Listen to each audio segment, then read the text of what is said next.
You captured an important moment of your life recently, but the footage is dark and noisy. If it's important for you to have it in high quality, but it's not at the moment, I'll show you how to enhance it.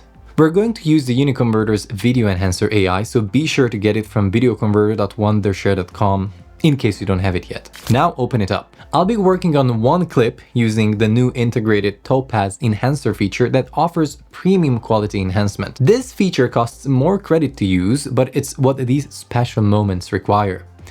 If you need to perform batch enhancement, I recommend you using the other native enhancement features. So I'll import this clip my friend sent me over of her first kiss with the boyfriend.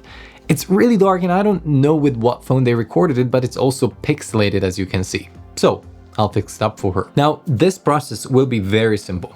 I'll first import this clip into the Video Enhancer AI. Then I'll select the Topaz Video Enhancer feature.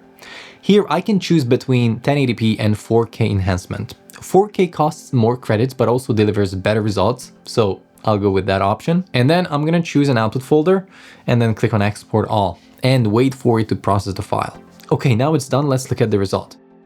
This was before and this is now. Much better, don't you think? Now, just to show you how easy it is to batch process files with this tool, I'll enhance the frame rate of some of these firework shots. These weren't recorded at a high FPS, so I can't really turn them into slow-mo videos if I wanted. However, with the frame interpolation feature, this is simple, as I can just multiply its original frame rate, which then I can slow down easily. So here are these clips with fireworks over the sea at a coastal town in Spain. Very romantic, isn't it? Next, I'll select the frame interpolation feature on the right side. Then I choose between 2 times or 4 times. Obviously, 4 times will result in a higher frame rate, so I'll go with that one. Finally, I'll click on Export All. Alright, now let's see the original clips slowed down. Not too bad, but not perfect either. By the way, these were filmed at 30 FPS. And now the ones with the enhanced frame rate. That's exactly what I'm talking about.